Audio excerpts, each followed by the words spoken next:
Okay, folks. Hi, Larry Rolla here. So far, so good. We got a real good guy on tonight, and I'm gonna have to do something that I'm not good at. So what I'm gonna do is first I'm gonna bring Freddie Hudson on. Freddie, the reason I'm bringing you on first before we bring our special friend on is because we're going to have to, and I know he's tired of doing these interviews. He did 1 million of them, and he's tired of hearing the same thing over and over and over. But you can help me with this because what we have to do is we have to acknowledge his accomplishments, aside from being a great guy, and you just have to do it. And then after we get rid of this, we'll bring him on, just like Johnny Carson, and here he comes, and then we'll have some fun. So maybe I'll read it. Can you see this, Freddie? Yeah. All right, you read it. You're better than. Okay. Go ahead. Okay, I got to put my glasses on. Put your glasses on. O'Donnell was given the nickname the Magic Man for being able to drive a horse seemingly past its limitations. In 1982 and 1984, he was voted the Harness Tracks of America Driver of the Year award. In 1984, he also set a yearly earnings record of over $9 million in a race in 1984 with Meadowlands. He was the first to post a sub 150 race mile in the 2,161,000 Woodrow Wilson, the richest race ever contested to that point. He also won the driving title, his third in 4 years. The next year, he became harness racing's first driver to eclipse 10 million in earnings in a single year.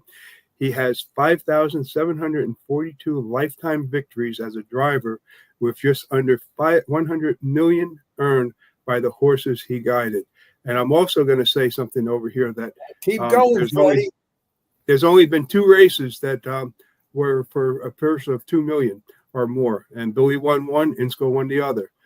Major racing wins: the William R. Houghton Memorial, 1982 and 1993. The U.S. Patience Championship, 1982-1993. The Little Brown Jugget, 1983.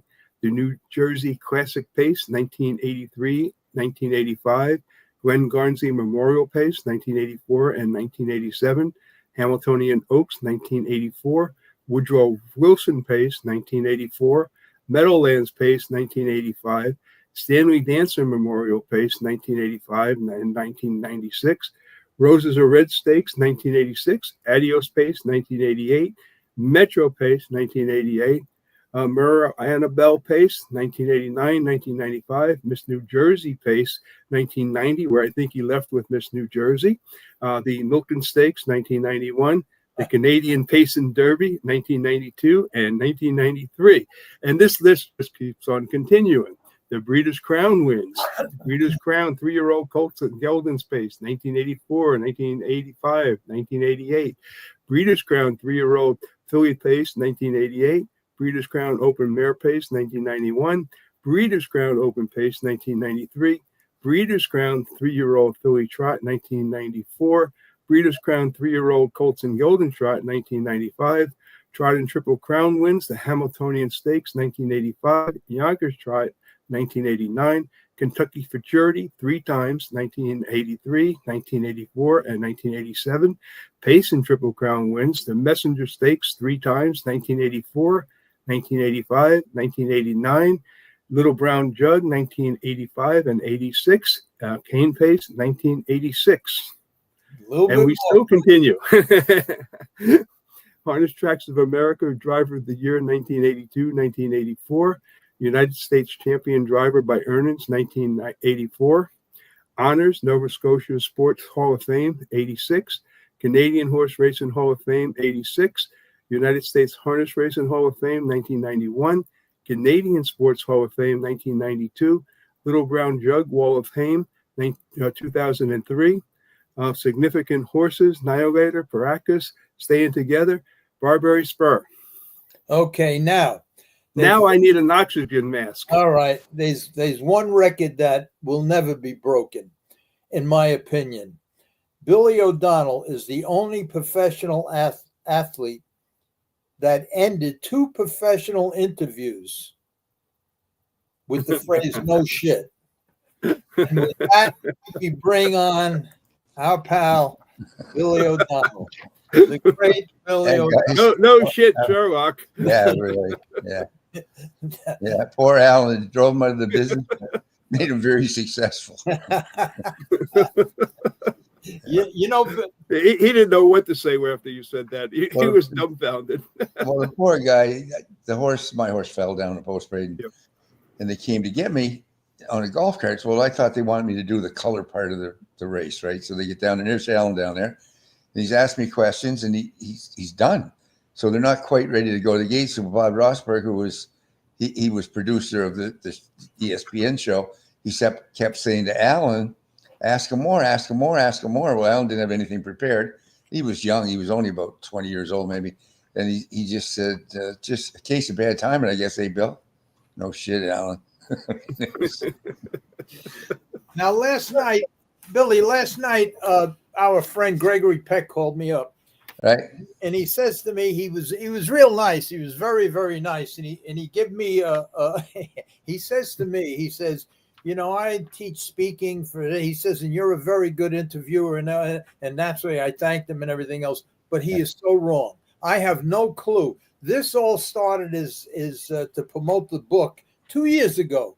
And I was going to end it. And my friends convinced me to keep going. And now we just do it to have fun. I know, and I watched almost all your interviews, and it's the same thing over and over and over and over. And I just didn't want to do that, but I had to put down what you know what your accomplishments were.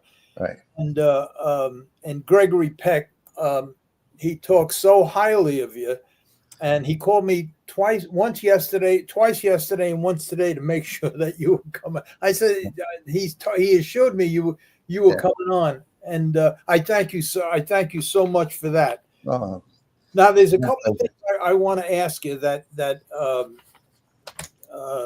maybe that you were never asked before. The first thing I wanted to ask you that I was curious because I watched, naturally I've been around you a long time, and I watched a lot of your interviews, and I just have to say this: I must have been asked by 1,000 people about you. They asked me about all other drivers, and everyone said the same thing. Everyone said, "Great guy, just personable, very, very witty, and never says no." And that's the same experience I had. You're just a good guy. I don't want to embarrass you. I just want to try to have some fun today. But I want to ask you a couple of questions too. I want to ask you. Well, first, let me get this out of the way because Gregory Peck told me about this. That you're the president. And you started the Central Ontario Standardbred Association. You want to just tell the folks that are listening a little bit about that and how you started it, and then we'll get on to some more fun stuff. Right. Well, yeah, thanks for the accolades there, Larry. And as far as being a good guy, I don't know if it's a good guy or a bad guy. I'm a very compassionate guy and a benevolent person, right? And only because I just look at my own experience. There was a lot of people that were very, very good to me when I was young. And I didn't deserve it either because I was a bad boy, in a lot of ways, like a lot of young guys. And Jim Doherty took me under his wing, and he pushed me and shoved me to drive horses. And I had no interest in it, but he made me do it. And thank God he did. Thank God for him. So anyway, getting back to COSA, Central Ontario Standardbred Association, there was a big tiff up here between Ontario Harness Horse Association and Woodbine WEG, they call it, right? Woodbine Entertainment Group. They came to a real loggerhead, and they just quit. They weren't going to deal with one another no more. And you needed a Horsemen's Association signature with the racetracks to race. Well, we were getting $175 million a year to race here in Ontario. It was pretty hard to ask people not to to give that up and not race. And it wasn't going to do any good. It was government money. And, we just felt there was a bunch of us at racing at Mohawk and Woodbine. Some of them came to me and said, well, let's start an association here. So we did. We formed one. There was 9 of us or 10 of us. I think at the time ended up being 9, but there was 10 of us and we formed it and they elected me as president and I've been ever since. And we signed a contract with WAG.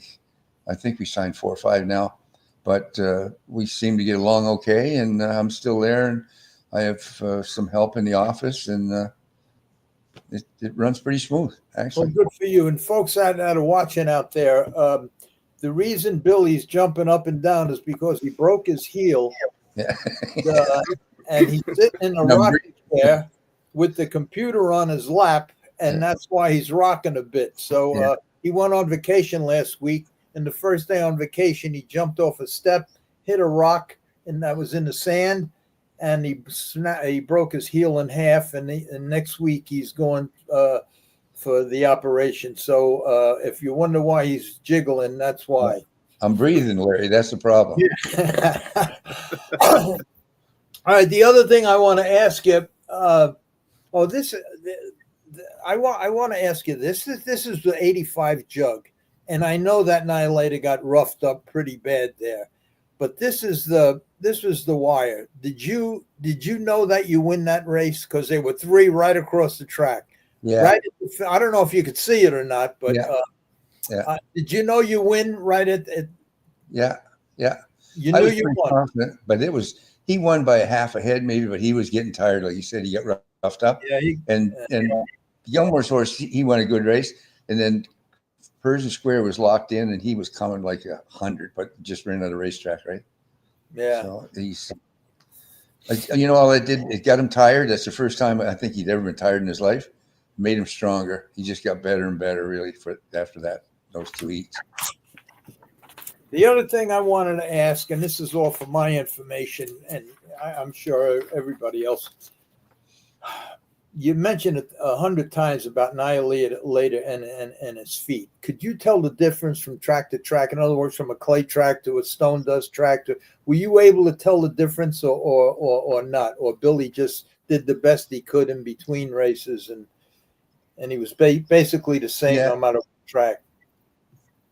The only problem he had that really was, when you could say it did bother, was at the Meadows. The track was hard as a daytime race, and the track was fairly hard. He was really pinchy right then. But in saying that, about 2 weeks in a row, he was much better with aluminum shoes because he was kind of a climbing gated horse. And they changed the aluminum shoes for the Meadowlands pace, and I think the elimination. And then 2 weeks later went out there. So now there's twice a week they're shoeing him, right? You know what that's like. I mean, he's just running out of places to put nail holes. And we went to Springfield, got rained out, and went to Ducoin, and we time trialed him, and he was horrible. He went 150 and he paced home 30 seconds or something. He walked. He was sore. He was really sore. So afterwards, the blacksmith, Joey Carroll, told me, he said, you got to do something with him, Bill. You got to get him home. He said, I got 2 nails in each side of his shoes instead of 4. So Billy, I just recommended take him home, go back to the golf course, put a full pad on him in his bar shoes, and just jog him, and just let him sound up a little bit. And that was on a Saturday. We raced him the following Friday at Garden State, and he bounced right back. He came right back and he jogged in an open race, and then he won the Messenger the next week, then the Jug, and so he was just a remarkable horse that. And Doc Sieber working on him, which didn't hurt me either. He's a very good veterinarian. But the bar shoes were just for that 1-2 week period of time, just to sound them up. He didn't wear bar shoes in a race. Oh yeah, sure he did. Yeah. Oh, he did. Yep. He had aluminum shoes on. Now I don't know about before I raced him. When I raced him in the Woodrow Wilson, he had a bar on because he had popped a quarter crack and he had a window bar on him actually, and just laced the quarter crack up. And there was a little bit of blood on my colors there, so it was still fresh and still weeping a little. And then I don't think he had them on again until in the Meadowlands the next year, like in July, he had them on. And then he went to the Meadows, and then and we put them on his last start of his life. I wonder why. I wonder why Billy, knowing that, especially with the quarter crack, he was a little climby, and naturally the bar shoes made it probably even worse. But Oh yeah. why wouldn't he patch the quarter crack and put glue-ons on? They didn't have to. They laced it up. Dr. Moyer laced it up from the University of Pennsylvania. I don't think he was a quarter crack patcher per se, but he probably had a farrier there that laced it up. And maybe they even put a nail in it, but I know there was something he did with him. Then the next year, he didn't have any quarter cracks. The next year, they were all healed up. But he just knew he was such a great horseman, Bill, right? And he knew what to do with them. Now, in saying that, like, you say, oh, he wore, did he wear a bar shoe? He wore bar shoes. Staying Together wore bar shoes. I've raced tons of good horses that raced in bar shoes. Bob McIntosh, he was a big proponent of bar shoes. Arch Place wore bar shoes his whole life. Bar shoes were great, but you try to leave more for a horse that's a little climby, Yeah. Or one Oh, yeah, that for sure. something like, yeah. Yeah. Oh, you could see the difference in him. Like if you look down, he was going fast. He had those bar shoes on. He's coming right to the bottom of his hobbles.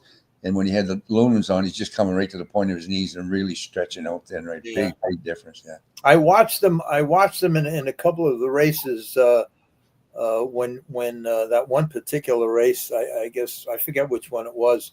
Houghton left and you were sitting in the 3-hole just waiting for him to make the top to come back out.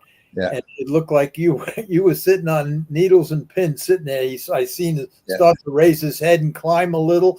And you just brought him out like right in time. He looked like he was going to do something stupid.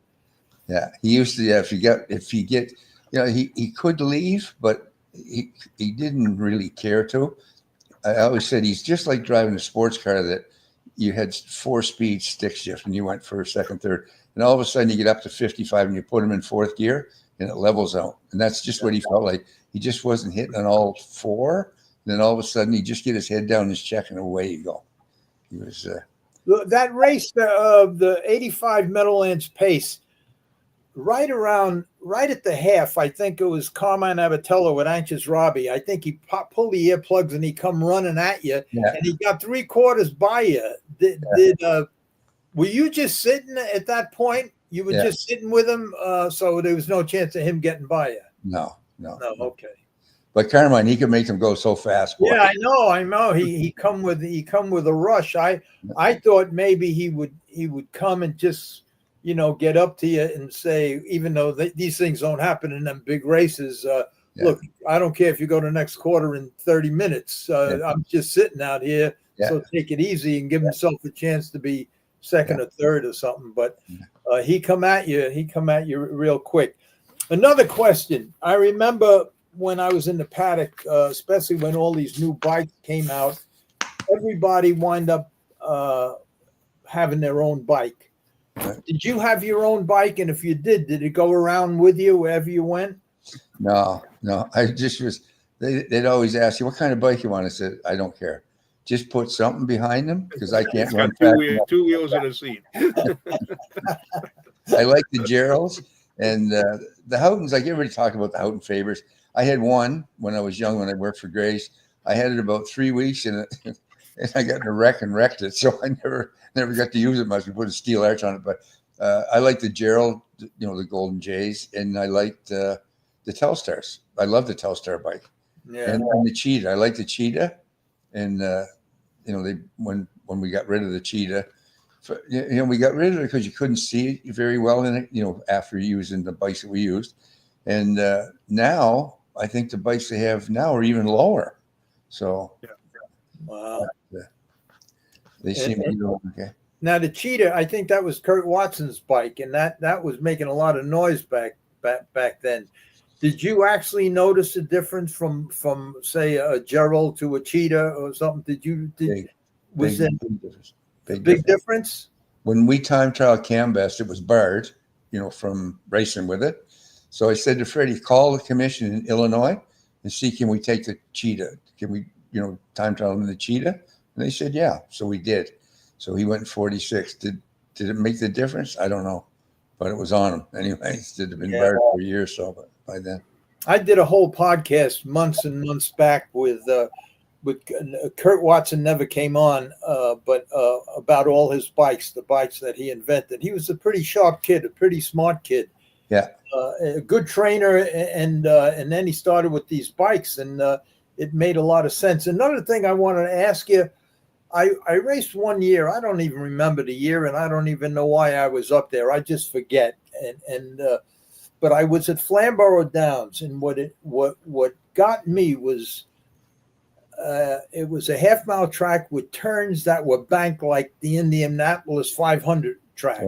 Yeah. And I noticed then, and ever since I came from there, I noticed on every track, especially half-mile track, that the outside wheel on a bike actually almost bends going into them turns and in them turns. And it's amazing that if them bikes now going the speed that you guys are going, if they were, when I first started, 59, 60, 61, 62, where they had no discs and they had, and the spokes, half of them were loose and falling out, these wheels would have collapsed.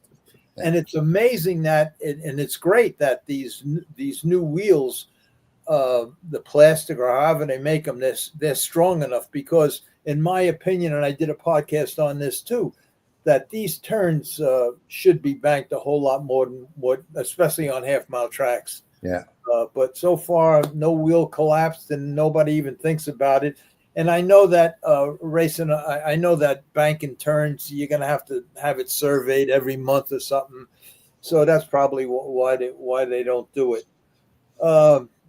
Let me just say this: there's people that are listening. That if anybody listening has a comment or something that they want to ask Billy, just type in, because I'll go to the comments. Maybe we should stick with questions and not comments. Yeah. Good. Maybe some of the old Yonkers guys might be listening. Hey, Billy, racing at Yonkers, how many different languages were you cursed at? Oh gosh.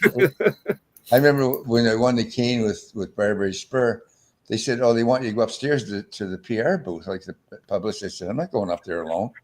I walked through that grandstand to the escalator. They got me a guard. So we're going up the escalator, and I got my colors tied around my waist, and I got my helmet behind my back. Some guy's coming down. He's got the New York Times. You know how heavy that is? The Sunday New York Times. Yep. I said to Avatello one time, Carmine, I said, God, they're tough on you here. He said, you know what? There's one thing worse than them yelling at you. And I said, what's that? Not yelling at you. And he was right. But you know, Freddie, when I was racing way back in the 60s, they were with your father and guys like Al Burton, all them older guys, Joe McDonald, they were throwing real beer bottles. The glass, they were flinging them. And, it was. We were on the back stretch of Yonkers one time, and Hervé was behind me. And this guy was bad mouthing Hervé, and we go up and we come back and we're going back down again. He threw a frozen donut, and it hit my horse, just glanced above his rump, went across and hit Hervé right on the face, like put a big bruise on the side of his face. Another time, a guy threw a knife at Carmine, and then they had the bright idea of giving away Jets seats, those little plastic seats that wear at the football games. They're like Frisbees. They're throwing them, going to the half, they come over the fence. They come, right? Same as the Meadowlands. One time they gave umbrellas away, and big ones too. And I had a wheel. Talk about a wheel was when the plastic wheels first came out. Right at the head of the stretch, the wheel broke, and one of Jerry Evilsize's horses. So I just pulled him off the track, and he was favorite. So who knows what they were thinking when I come on the racetrack?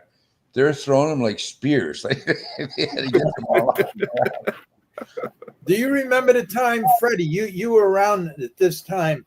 It was either Real Cormier, Norman Duplace, or Lucian that somebody said they were going to shoot him in the post parade. And you don't remember that? It was Lucian. It was Lucian. Yeah.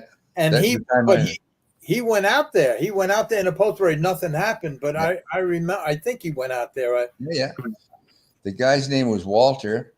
And he I don't know why he was so obsessed with killing poor Lucian, but at Yonkers, in the driver's room, there's a little window like up on the thing there. And he was there one night with his pointing his gun through the window, like, not in the window, but through the window. You went, oh my God. So they got him out of there. And then he ended up at the Meadowlands, going to Meadowlands all the time with Hervé. Like he got on Hervé's ass all the time too. Like they barred him. So I remember. I wonder why. I think I got this right. I'm almost positive that we locked Lucian in the locker because they said the guy was coming into the paddock to look for Lucian, and we locked him in his locker. Yeah, I'm almost positive. I remember that. Yeah, something like that. Yeah. Let me read a couple of things that I saved because they were quite unique from our friend Billy O'Donnell. And this was at his birthday party, and everybody was was asked about Billy, and I'm gonna read a couple, and then the last one I want you to comment on. Anyway, Kevin McDermott said, "You've heard the one about Billy stopping for being stopped for speeding on the New Jersey Turnpike, and the police saw his license and asked him if he was the famous Billy O'Donnell at the Meadowlands, and then." He says, I bet on you 1,000 times at the Meadowlands. You're one of the top drivers. Nice to meet you. And Billy said, I got here as fast as I could. Is that true? Yeah. Okay. All right. John Gomez said, I first met him in 78, 79 when he was racing Lionel Minbar at Yonkers. One time Ron Waples was in a wreck and Billy ran over him with his wheel. Ron said, I thought you had time to miss me. Billy answered, what makes you think I was trying to miss you? But you and him are good friends, right? You and him are good friends. Yeah. And then he also says another time a trainer tried to change shoes on a horse who was perfect to start before. Billy asked her about the change, and the trainer said, that's what the dam wore. Billy said, my mother wore high heels. I can't go with them. Yeah. Oh, boy. Okay, the last one here, and this is what I want to ask you. Paul Kelly, back in 98, I guaranteed Billy a kiss from Michelle Pfeiffer in the winner's circle if he won the race. He took the horse back and finished third. Yeah. I'm sure that wasn't on purpose, but Paul Kelly's brother is Paul Kelly's sister-in-law is Michelle Pfeiffer's brother. David is married to Michelle Pfeiffer. Yeah. Did you really want to win that race, or it was a Woodrow Wilson elimination, actually? Oh, yeah. Okay. So, Billy, what about the piano at the Marriott? Oh, it was Billy Houghton's birthday. It was always, Harrisburg week, right? It was November 2nd or 3rd. So we were all down in the bar all night. Now we're all getting pretty full. So Gilmore, you know what Gilmore was like? He never wanted to go home anyway, right? So he asked the guy, what would you charge to come up the room to entertain us? And the guy said, 200. Gilmore gave him 1,000, but that was Gilmore, right? So anyway, we get up to the room. So he says to me, run back down and get my keyboard, my piano. So I didn't see a keyboard, but there was a big piano there. So me and Archie McNeil and Ronnie Waples, we take the piano, roll it across, put it in the elevator, and take it upstairs to whatever floor we're on, get it in there, and he's in there playing it and singing it. And the door, there's knocking the door. So I said, who is it? He said, the house detective. I said, you're not invited. I wouldn't let him in. He had a little upset over us there anyway. Then we put flower pots. They said, oh, bring that piano back down. So we took all the flower pots, put them on the elevator and sent them down, and one flipped over. And poor John, John DePollock that worked for Tully, he was claustrophobic and he was on the elevator. He almost had a heart attack, the poor guy. So we almost killed poor old John by sending him down there. But we weren't very welcome back there. That was the old Marriott, right? So. Yep. All right. While we're talking, I'm going to go through some. I'm just going to post them because I can't read and pay attention. So I'm just going to put them up here. If they apply, we'll read them. Okay. This one's from David. He says, O'Donnell, arguably one of the best ever. Thanks for the Meadowlands memories from the 80s. Well, thank you, David, for the comment. And you're right. He was one of the best ever. And you know what? Thank you, the Meadowlands. That's what I say. Thank you, the Meadowlands, for having us. Okay. Hello, Larry in chat. Sundance. You see this Sundance? This girl, her name is Trish. She used to work for me. She called me up she found me on because of this podcast. She worked for me in the 70s, I think. And she texted me a letter. She says, Larry, and I hope she responds down the road over here in this chat. She says, Larry, she says, I have to tell you how much I miss you. You saved my life. And the only one I love more than you is Billy O'Donnell. And she said that. Yeah. And she said, and she was married to the track photographer. And we had a talk, and she said, track photographer at the Meadowlands. And she said something about you make the best, some kind of soup or something that you, I don't remember, but maybe she'll chat. She says that when you used to put your glasses down, you reminded her of Jack Nicholson. Yeah.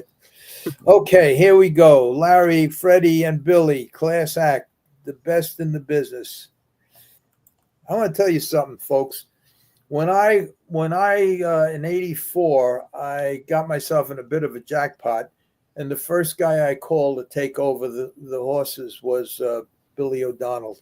But that was right during the time when he was making the switch from training his own stable to, he was in such demand for as a catch driver, he had no choice but to give him up. And I think Billy, you gave him the Ted Wing, I think. Yeah.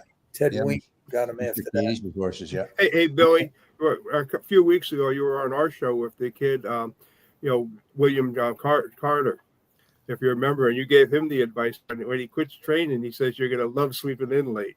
Yeah, exactly. Yeah. Okay, Eddie, let's see. Hi, Eddie. Okay, let's go. Freddie, think of something. Talk to Billy while I'm going through this. It's hard for me to do two things at one time. Okay. You know, one of the great stories I love, Billy, is when Houghton warmed up the horse and went in 27-second quarter and basically pulls him up and basically says, well, I went the first quarter. It's up to you for the next three. That was for the Little Brown Jug. We raced on a Friday at Garden State and won the Messenger, I think, was there that year, the Dancer.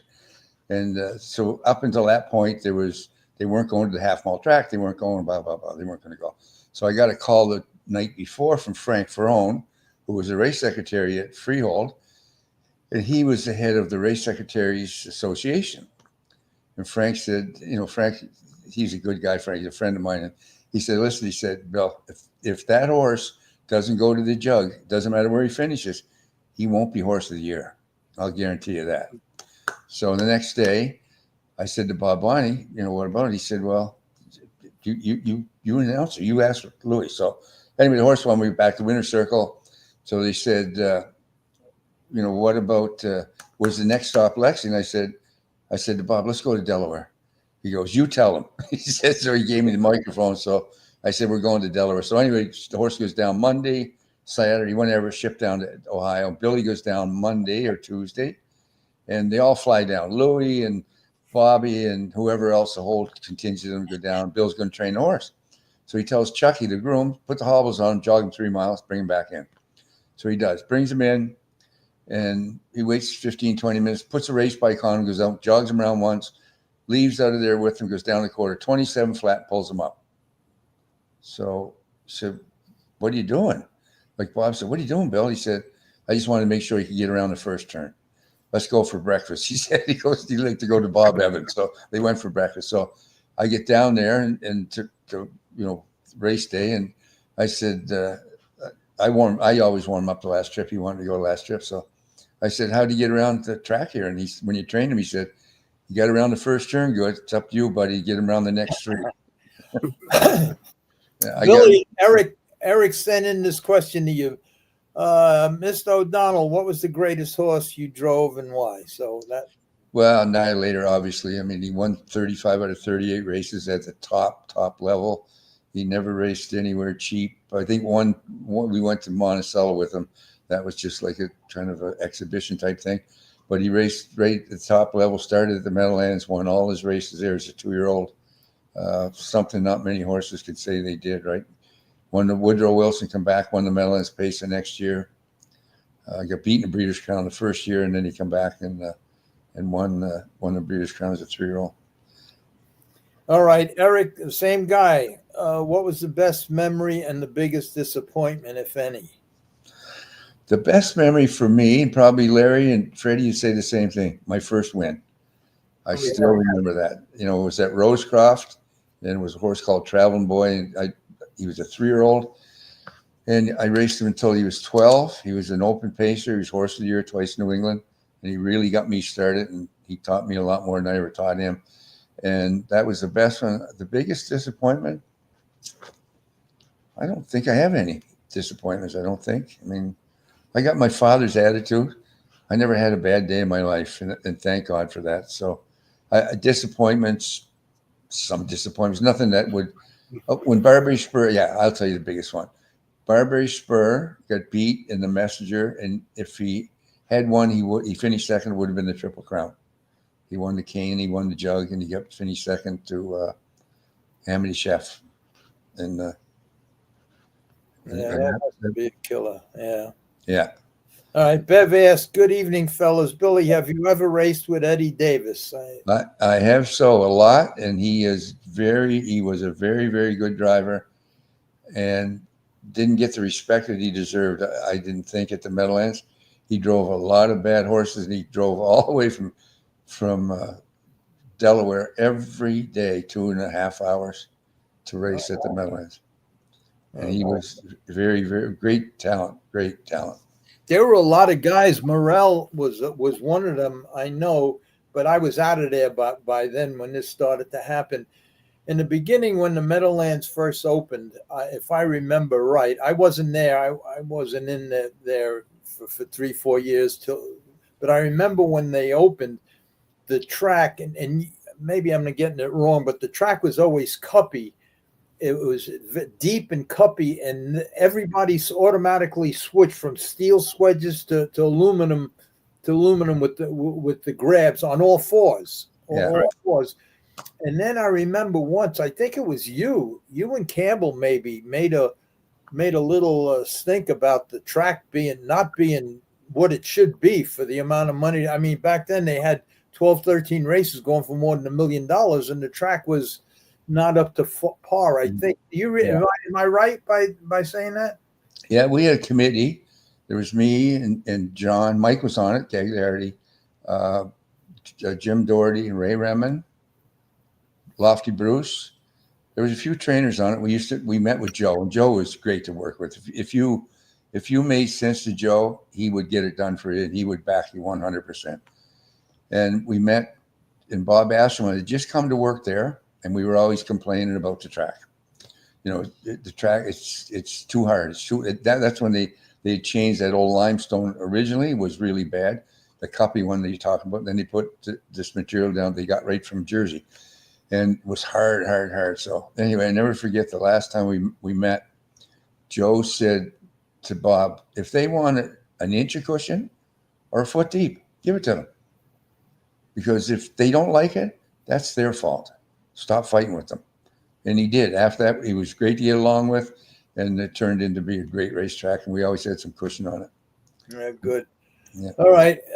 Carmen, yes. Ask Bill if he remembers driving Haplo Bell for Eric Molnar in about 1987. I do. Haplo Bell was he was Bert Lang's horse originally, and Bert passed away, and then Freddie Grant bought him, and we raced him for a bit, and then he was the same year as one of the spur horses there, Dickey's. But anyway, he wasn't eligible to a whole lot for stakes, but nice horse. And then Eric bought him, I guess. And Eric always he never had many horses, but did really well. Always did very well. Okay. Bert was partners with Billy Houghton in the insurance company back there. Billy Houghton Yes, Jr. he was, yeah. We had like 20 some odd horses for him at one time. Yeah. And No, it's he amazing. loved the vodka. It's amazing how you guys remember everything. I was talking with with a friend, and I can't remember. It's getting worse every day. You guys remember what happened 40, 50 years ago? Sometimes. I remember once. It was just on your show, Freddie, that Billy was on there and I was on there for something. And the first thing Billy said, he said, Larry, he says, oh, I forgot what the hell it was. Says Gay Snell. And I'm sitting there saying, what the hell? I know, I remember I had a horse called Gay Snell. I don't know. And then I'm thinking, and I was seriously thinking, am I getting to the point where I'm losing everything? And then I remembered, and I don't know how, I don't even know why you mentioned him, but Gay Snell, I don't even know how I got him, but I wound up with him. I think I won 5, 6, 7 races in a row, and they gave him in Monticello. Yeah. And they gave him Horse of the Year.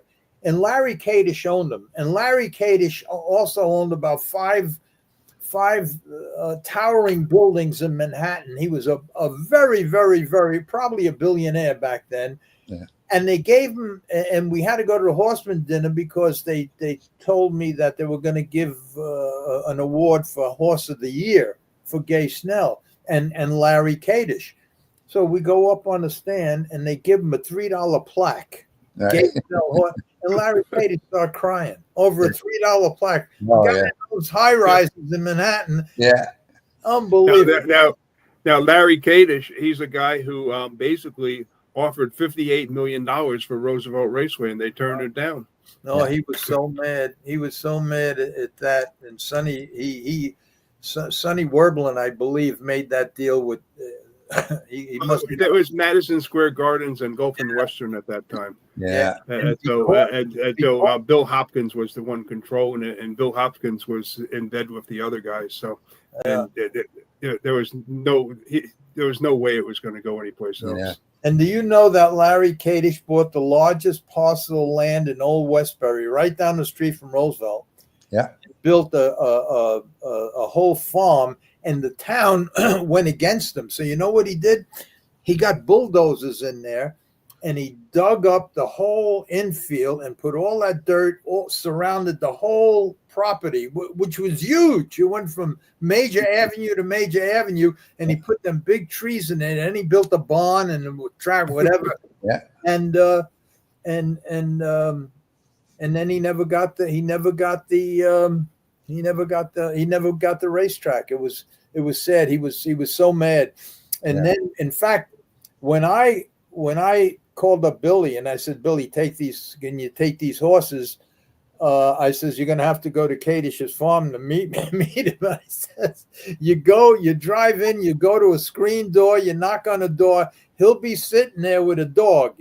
When you open the door, if the dog don't bite you, you got the dog. The dog liked you. Yeah, that was the thing. It was a Doberman Pinscher too. Wasn't like a little pup.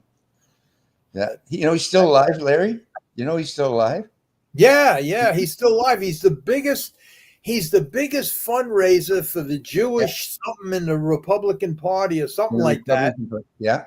Do you know that after I got in trouble when this all happened, about a year later, I called him up and I asked him, I says, Larry, I says, I have a situation where I think I could become as wealthy as you, but I need to borrow $300 million. Right. And he said, what is it for? And it really was a good deal. I'll tell you real quick what it was. At that time, Joe Robbie, who owned the Miami Dolphins, he was building a new stadium, but he wouldn't tell nobody where it was. Right. But a friend of mine, Bob Seawack, had a good friend of his that worked for the zoning department, And he told Bob, he says, I know where he's building a stadium because I have the zoning and we're making the turnpike wider, or 90, whatever turnpike, 95, I don't know. And we're building more entrances and exits and everything else. So Bob leased all of that property around it, and he had designs and everything. Anyway, I won't go into it, but I needed $300 million. And he says, Larry, he says, when I got out of business, I left everything to my two sons, and this deal would be a little bit too big for them at the time, and that was that. So that ended that. Okay, Campbell, 146-1 at Springfield, Illinois. Pat said that.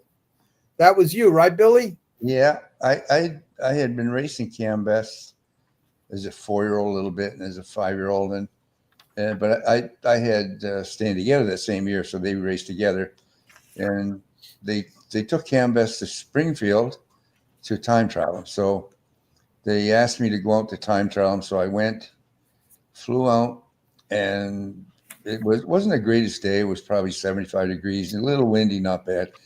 And Freddie really wanted. We were going after Matt Scooter's record, which is 48 in a piece, right?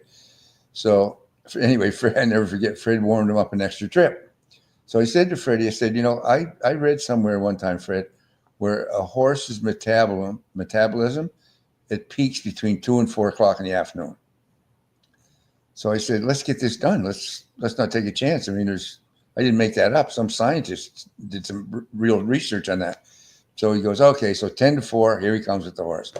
And he postponed one trip, an extra trip. So I'm getting on the bike. I never forget it. And Vicky, she was checking him up. And Freddie goes, listen, man, he says, if it's too windy, bring him back. Don't go with him. I said, do you think I flew 1,000 miles to score him down?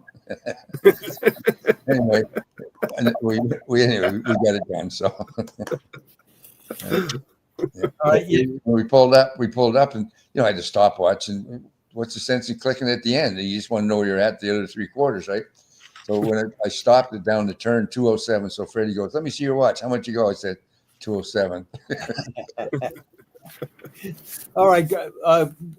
Gregory told me, he had me on the phone today too, but he talks so fast and I can't even see what I'm writing. But anyway, he told me something that I didn't know, and you mentioned it once someplace, I don't remember, that what you got a kick out of. Oh, I think it was with Mark Lohe at that interview he did. That was probably the best interview I ever saw with a guy, because that was a great interview.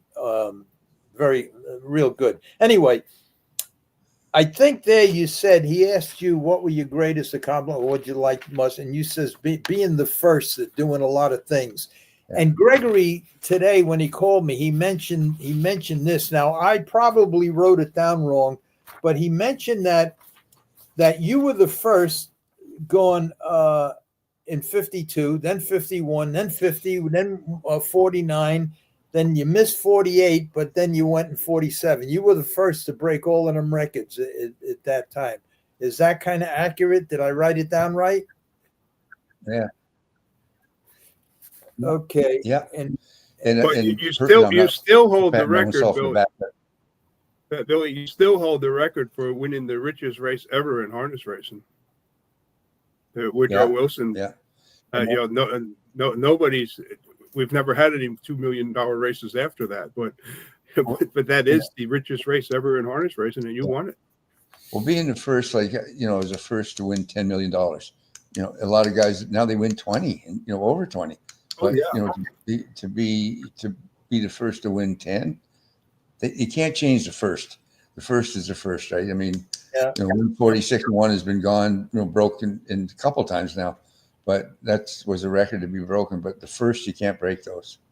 Yeah. All right, Michael asked. Can you ask Billy what he thinks about these drivers that sit way back in the bike? I don't know if you want to answer that because I've driven in those bikes, not much. I mean, just down at Goshen and once a year and stuff. And I don't have any problem. It probably looks worse than it is, but you're down low. you're not trying to look over the horse. You're looking to side, which you always did anyway, Larry, right? You're looking kind of over their back and either side of their head. I don't have a problem. And you get a lot of, a lot of people saying about their handholds being back. You probably don't have as much leverage when you'd have to pull right or left. But as far as leaning back, I don't think there's a problem with that. Other than your back, I see all of these young guys are 35 years old, all wearing back braces. So, but anyway, I don't think there's a big problem. These horses, they're so much safer than the ones that we all started with. I mean, ours all hit their knee. Even the trotters, the old trotters, they always bounce off their hind legs and hit their knees and stuff. They don't do that anymore. They're so pure and such great gaited horses now. Yeah. The last horse I had, I never trained a horse at 58 in a jog cart. I never heard of such a thing. I remember going over the half and won a mile 59 with them in a jog cart at Stutzman's 5/8 mile track, a farm track. I went, they're different. I mean, they're just different. We had horses that if they went in 2.5, they were open pacers. Now these things, they just absolutely float over the ground. Yeah. All right. Gary D. Billy, how great was Some Beach Somewhere? Probably one best races of all time with Possum Ron Pierce at the Meadowlands. He was great, that Some Beach, and he was great to watch. And, he won every start except the one where Ron beat him with artificial. And, I said to Paul, poor Paul, he felt so bad after that. And I said, you know what? The best race Annihilator ever went in his life, he got beat. He finished second. Armbo Dallas beat him. And I said, you're going to look back at that one and say that's the best race he ever went in his life. Some Beach Somewhere in defeat. I mean, went in 47. Okay, this guy, I was at the Meadowlands when they had beach towel giveaways and many of them landed on the track. Okay. The maniac threw a ketchup bottle at McGee. Yeah, I can imagine. Let's see. Hey, Billy, how is your buddy Jack Moe doing? Jackie Moe is working harder now than he ever did. He's probably training about 15 horses. And he doesn't live far. He only lives about 10 minutes from me here. I see him quite often. He's doing really good. He doesn't drive anymore. His back got bothering him, and he stopped driving. But he's doing great. They have a farm. He and Joanne. They got 4 or 5 brood mares, and he trains 15 or 20 horses every winter. His back is that bad that he had to stop driving. Wow, what a shame. Well, yeah, maybe. maybe he wasn't driving any presidential balls anymore, too. It might have made it easier, right? All right. I remember him when he was a little baby in the Grand. I used to race with his father, Sid. Yeah. Okay. Combest, best horse Billy drove. Well, I wouldn't say the best. The fastest, yes. I don't know about the best, but for a long quarter, he could really haul the mail fast, that little guy. All right. Now, here's the girl I was telling you about. Her name is me and my beef barley soup. Right. Yeah. She said you made the best beef barley soup. And I got that recipe off of the morning show in BC because I was always home around the morning, and I used to watch it. And it was the Wednesday special between November and April at the Palace Hotel in New York. And the cook was there, and he gave out the recipe, and I wrote it down. I've been making it ever since. And everybody seemed to like it. So my kids, I used to make it, 3 or 4 times in the winter. So the kids were all up here for Christmas. I said, why don't we make some beef barley soup? He goes, oh, Dad, please, no. What? You don't like it? No, we hated it, they said. So all those years I made it for them. So anyway, I make it for my grandkids. They like it. So, or they let on they do, one or the other. It skipped the generation. Yeah, exactly. Okay, to Mr. O'Donnell, any memories racing at Liberty Bell or Brandywine? Well, Liberty Bell, I only raced there a few times. The one I do have a memory from there when I got taken down with what the heck was her name? Jerry Silverman's mare. I ran into Chris Boring in the Breeders' Crown race there. I got taken down. That's the only memories I have there. But Brandywine, yeah, I raced there a little bit. I won the Battle of Brandywine a couple times, but I never raced there very much, but just Battle of What Brandywine. somebody told me this today. I don't know, because a lot of people called me up. Is it true Billy O'Donnell's coming on? And they were telling me a million stories. And one guy says, Billy O'Donnell's the only guy, he'd always talk to you behind the gate. Yeah.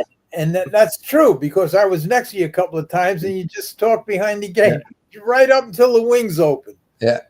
Well, Buddy Gilmore one time, Buddy, what he was like, I remember it was the American Trotting Classic. Like they qualified for the international, right? It was that race, whatever they call it, the week before. And there was a guy that came in from Chicago, and he had a stone front runner, this trotter. And I don't think the guy drove a whole lot, but he was a good horse. So Gilmore was in there with something, and the gate leaves, and Bud leaves, and the guy let him go. And everybody, I was shocked. And so I said to Bud, I was surprised that guy, let you go. And he said, a guy like that comes from out, in a small place, and he comes to a place like this. He said, when you're going to the gate, if you put a mirror under his nose, there'd be no steam on it. He's holding his breath. So he says, I just talked to him and soothed him, he said. So I did that one time with a guy, Rosecroft, and he was a stone front runner, and I talked to him the whole time.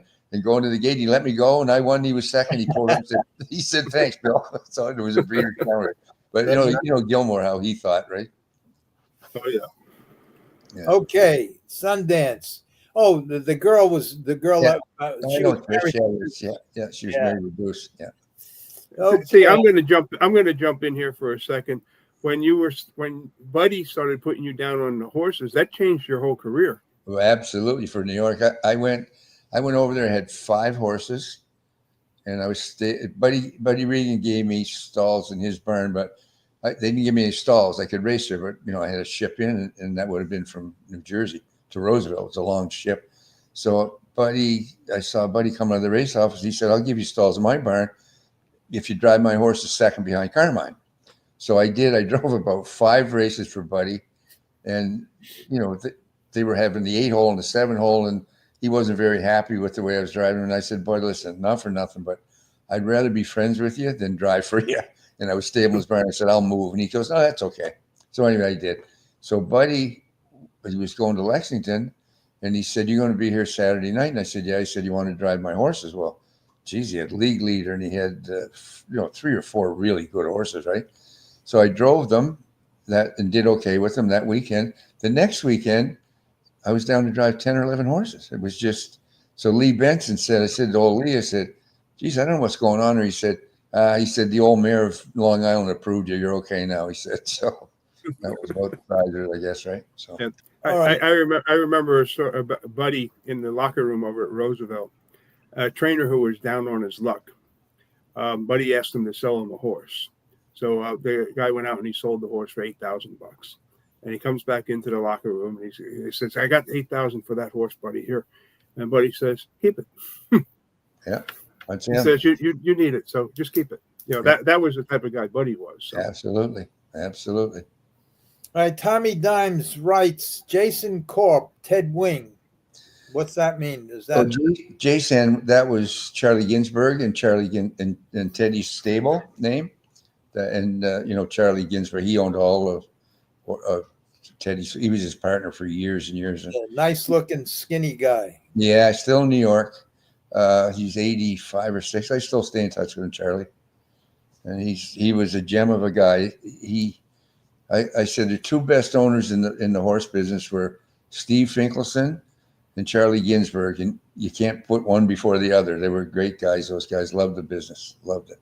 Okay, here's something from Bruce. Interviewed in the winner's circle after a race at the Meadows. Guy tells Billy, you've come a long way from Saratoga. Without any hesitation, Billy says, yep, 300 miles. That was Stan Bergstein after the Hamiltonian, when Practice won the Hamiltonian. He said, long ways from Saratoga. Then they said 165 miles.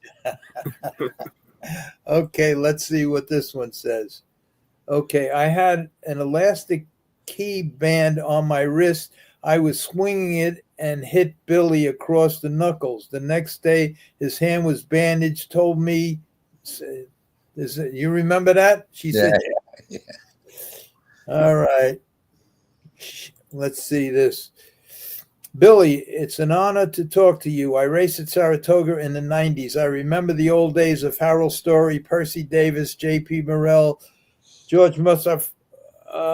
My mentor. What was your best memory of Saratoga? At Saratoga, I had a great 2 years there. I raced one fall, and then I raced 2 full years. I had great memories from Saratoga. It was a great town.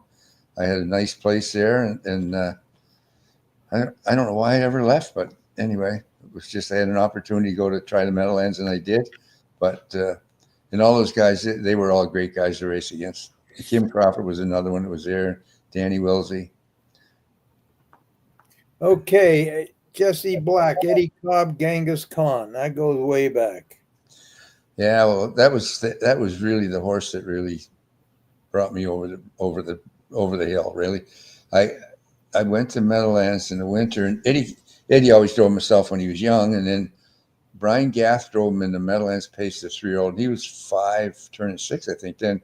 But he went to California, and Shelley Goodrow was driving him, and Shelley recommended that I drive him because he wasn't coming back for the winter. It was in the winter meet, and Eddie he liked Teddy, so he called Teddy, and Teddy wasn't coming to Meadowlands, so I was the only one left, I guess, really. And he told me that too, right up front. You weren't my first choice. So, but it worked out okay. So he was winning this horse at the Meadowlands at the time. He won 18 races that year. So he was quite a horse. Okay, let's see. Any opinions why Billy Zeke Parker isn't in the Hall of Fame? Seems wrong to me. Did you know him? Did you know him well? Billy? Oh yeah. He came from New England. He started a little after I left there, but yeah, he was from Maine and worked his way down to Foxborough, and then he went to Monticello, and he still lives there, Zeke, right? Yeah, he retired. Let me tell you a funny story about him. Yeah. I had a horse. I finally got stalls at the Meadowlands, so I shipped to the Meadowlands, and I had one horse at the Meadowlands called Osmosis. He wasn't even good enough for Monticello, but a friend of mine's wife owned him, and she lived in Monticello. So every week I would ship him up there. And I told Billy, I says, Billy Parker, I says, just take him around the racetrack. He can't win. He's just not a good horse. He just make sure he don't get on a qualifying list, because I have to ship him up every week so my friend's wife can feed him carrots and everything. So he said okay, and every week he didn't hurt him. He did the best he could with him, and so this goes on every week, and then one day, and I'm not going to go through the whole story, but when the guy from The Sopranos, what's his name, James Gandolfini, calls me up about his father. Well, that was the horse that I put his father on, and he was so excited, and Jimmy says, now I have to take him. Thank you so much. You saved his life. He's back eating. He's back talking, because he was okay. I shipped the horse up to Monticello, and I get up there, and I says, Billy, and I told him the whole story. And I says, and Gandolfini says, if you could win this race, he'll give you the whole series of The Sopranos, and he will give you signed pitches, color, everything, whatever you want.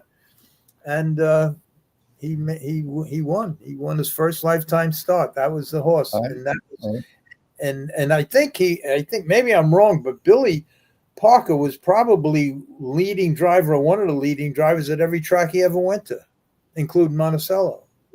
And I don't ever know why he never went to Meadow. Yeah, absolutely. Okay, let's go. Billy O was always a blast when my dad. He came down. What's that? Billy was always he came down the Meadowlands race a couple times. Oh, he did? Oh, I didn't know that. I didn't know, but not on a regular basis, but but then he went to Yonkers, and he did really well at Yonkers there too. After he used to ship down all one winter, maybe Monticello was closed, I can't remember, but he was one of the leading drivers there too. Him and Stéphane Bouchard were the two main guys there. one year or a couple He was years, kind right? of strange. He reminded me very much of Ronnie Pierce. I think they'd rather live in a tree house than in a mansion. You know. Yeah, them two yeah. guys. Ken Heaney was the same way, Larry. You knew Ken Heaney. Yeah. He would rather fish and hunt and just go race horses than be Roosevelt and Yonkers. Just the way he was a great talent too. Okay, Billy O was always a blast when my dad and I used to go see my Uncle Bernie in the driver's room at that must be Bernie, the guy who washed the colors. Bernie. Yeah. Bernie. He used to be a driver too, years back in Freehold. Yeah. Bernie Mc I forgot his name. But McKenna. Bernie McKenna, right. In the driver's room at the Big M before his horses raced. So many funny stories and just some of the great times. God bless. Yeah. No, Bernie was a great guy. I remember the first time, one of the nights I was down there and I had a horse that I just claimed and I liked him. He trained good. So I gave Bernie $300 to bet on him. So he won and paid 18 or 17 or 18 bucks. So Bernie gives you my money. I said, "Did you bet?" He goes, "No." I said, "Don't you bet?" He said, "I used to." He said, "For the first 2 years, every horse that Benny Webster or Buddy Gilmore gave me finished fifth." He said, "I quit betting." So anyway, I gave him a couple hundred out of mine. So but he was a good guy, Bernie. He was a good guy, yeah.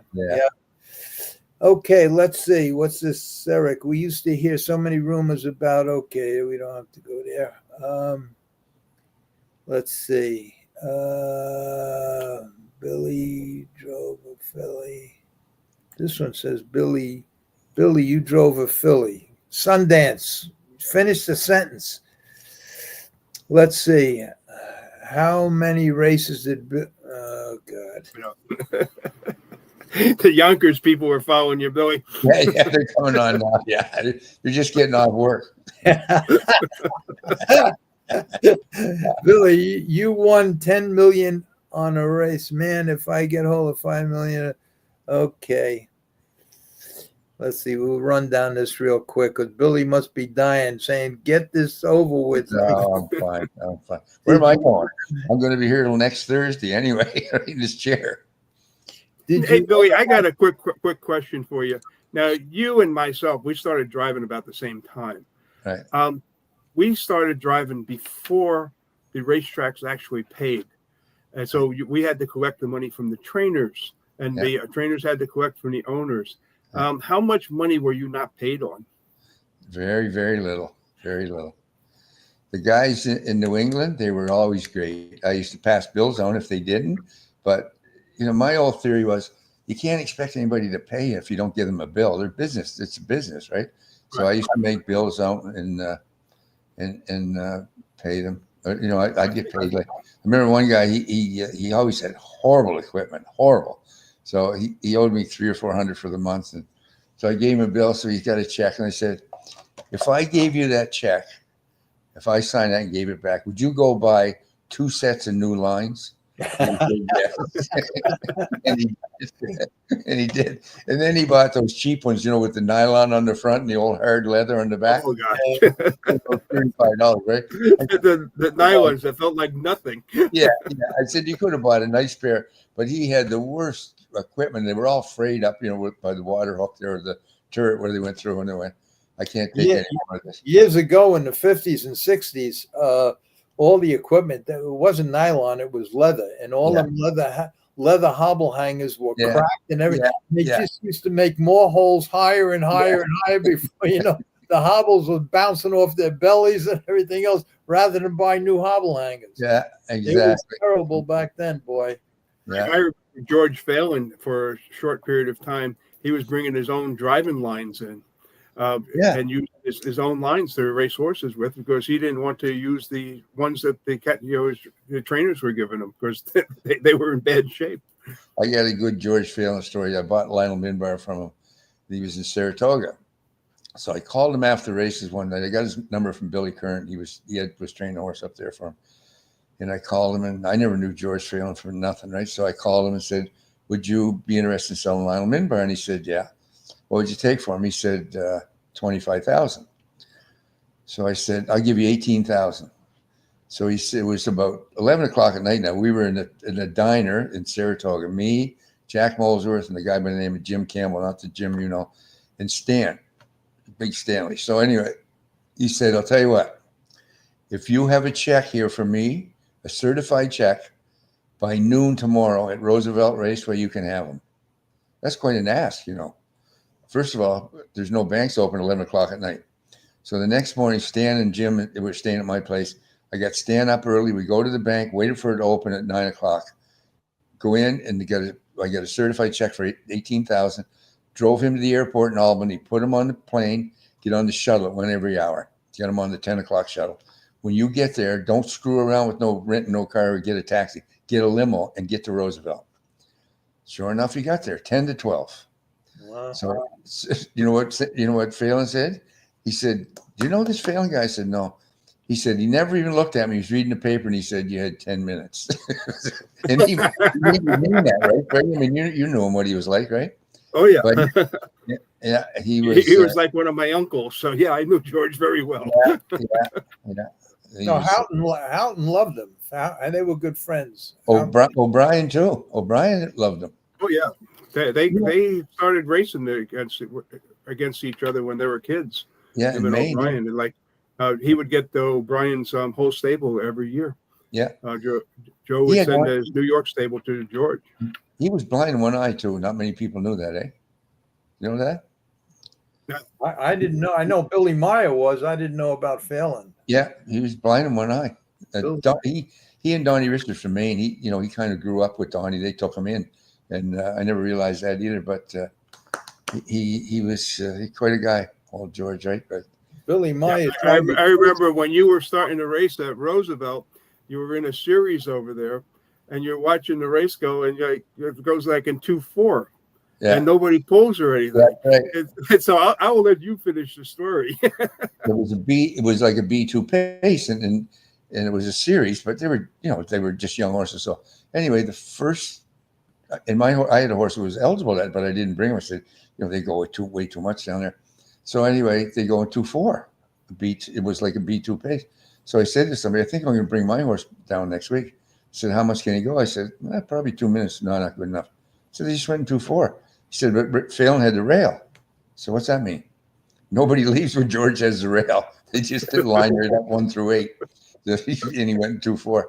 But he was a good driver, boy. One time, Paul McLean was looking after, what the hell was his name? I'll think of it. Probably 3 a.m, but I'll think of it. Anyway, they sent him to New York for some kind of a series. And George naturally was going to race him, and he worked for O'Brien. So he was in the paddock that night, and George is in there, and he only got the one horse in. He might have been crocheting. He liked to crochet. Remember when they used to sit up in the thing there, him and his woman there, right? So anyway, he goes in, he says, "George, could you warm a horse up?" And he said, he never asked me to warm him up. He asked me to drive him. So Paul had to warm him up. He wouldn't even warm him up. But when I was working for O'Brien and Failen, we had Fresh Yankee at that point, and so Duncan McDonald's now and O'Brien have had a total falling out. They've had a total falling out, and Fresh Yankee's being moved. So O'Brien, Duncan McDonald asked George, "Will you take Fresh Yankee over?" George says, "Nope." And as of right now, this horse will not be in my name as trainer. Freddie, you're now down as trainer on Fresh Yankee. Yeah. We changed it in the race office. I don't think I even sat behind her, but for like a week or 2 weeks, I was listed as the trainer at Roosevelt Raceway on Fresh Yankee. Oh, he'd be that. That's the way he would be, right? I drove a horse. The groom that came with O'Brien took care of the horse and everything. So Fresh Yankee. The only thing that was changed was I was down as trainer, and I don't even think I ever jogged the horse or anything. So, Pat Weiss. You remember Pat Weiss? The head horse there.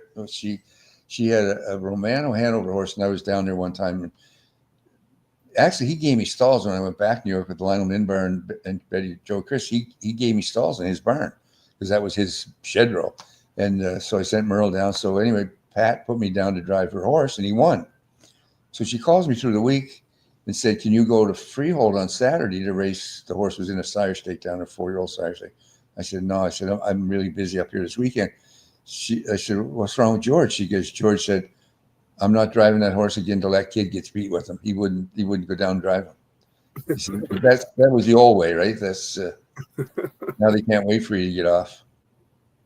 Okay.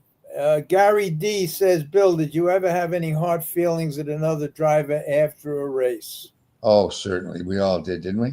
Yeah. But I learned, real early, no sense of getting mad, just get even. So that's how I kind of worked a little bit better, probably. Okay, let's see. What I don't know what this means. Saying together from dead last at Greenwood. Was that you, Billy? Yeah, he was. It was a Canadian Pacing Derby. I just took him back and I got locked in with him, and he was like 1-5, and I kept poking up the inside, and there was a big field, probably 10 horses in there or something. I just kept poking up the inside, and finally a horse got done, and I get him through the middle, and he won. I went, my God, that's what they call real luck. That's the luck of the Irish for sure. But Larry Walker, they were bad. Greenwood was a lot like Yonkers and Roosevelt fans too, right? And you had to walk right past them.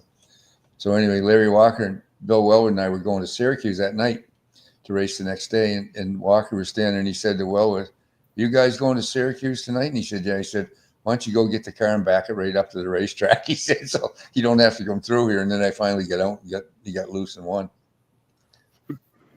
Hervé, one time at Freehold, how can I say this? Anyway, he thought he could win or be second, and something happened in the race. The horse made a break. Anyway, he winds up same thing like you, locked in on the rail, fourth, fifth on the rail, locked in, and we're coming around the last turn, and he start yelling. I gave him room to get out, but he just yelled broken line, and everybody shifted the outside. And he didn't have a broken line, I bet you. No. He did that to me the first time I ever raced against him. I went down to Freehold, and I was on the front, and he's in the 2-hole. And I'm one of the favorites. I think I was favorite. He's probably second favorite. So I got a guy beside me, and I'm backing into him in the last turn. And then I hear him going, yeah, chasing his, yeah. So I drive off, let him out, and he beat me. He pulled up and said, I can't believe you fell for that one. He said, he would not only beat you, he would torture you. Right? Yeah. That's the thing with Hervé. Yeah. Okay. Did you drive much at Syracuse Mile? Was it as fast as the Meadowlands? I did. I mean, much as you could drive there, just, in the sire stakes and stuff. Was it as fast as the Meadowlands? I think it was. It was. Okay, here's another one. To Mr. O'Donnell, love to hear your thoughts on how good Walter Case was and how great he could have been. Well, he not how great he could have been. He was great. He absolutely was great. He had a great set of hands, Walter, and had a great career and had some demons, and that's very unfortunate. There's a lot of guys. I mentioned a couple in my podcast way back, and I got some nasty responses, but I didn't mean it in a bad way. And I hope the guys that I mentioned, and I'll mention one of them right now. He's my friend, and I don't think he took it the wrong way, but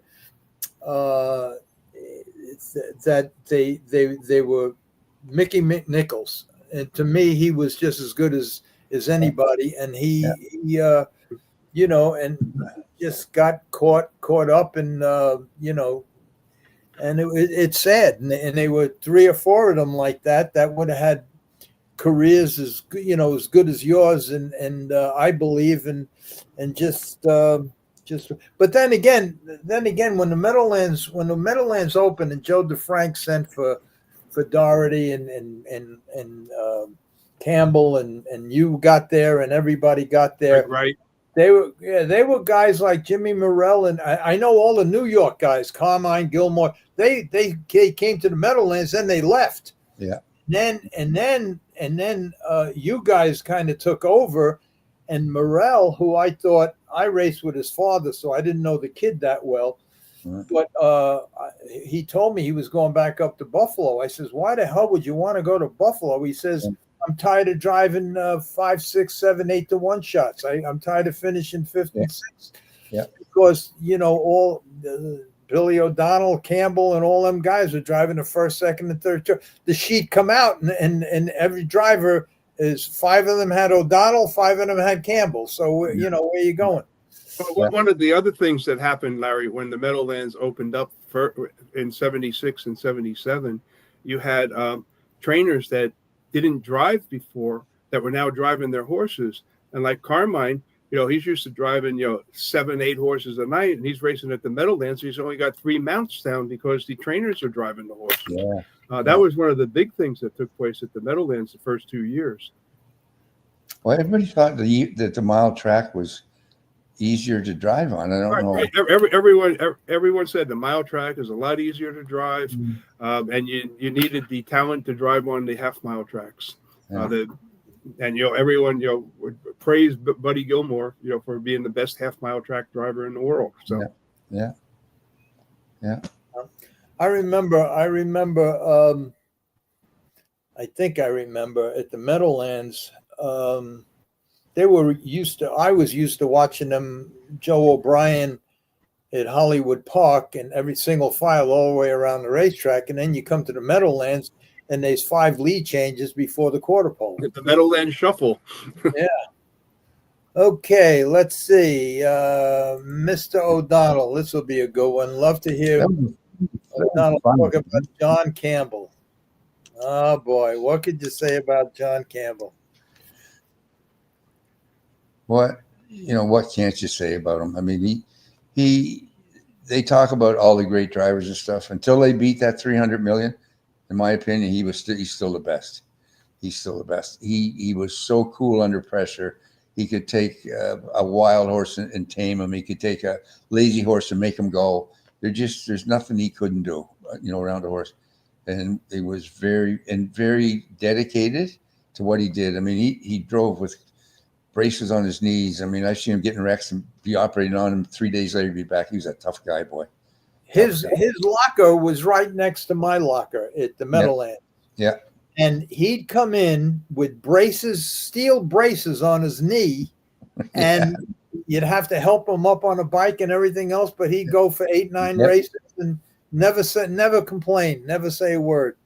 Well, Ian finally, a friend of ours up here, who's a race secretary, he said, "You know why he did that, Bill?" And I said, "Why?" He said, "He's Scotch, He said, "There's money on the table. He's not going to let it go." So. Let's see. I remember that. I better not say that. Okay. There's some things that I get yelled at a lot. I don't know what to say. The time they had a horseman's thing or something, I don't know what it was at the Meadowlands, and somebody called me up and says, "You going to that thing tonight? All the drivers are going to be there and everything."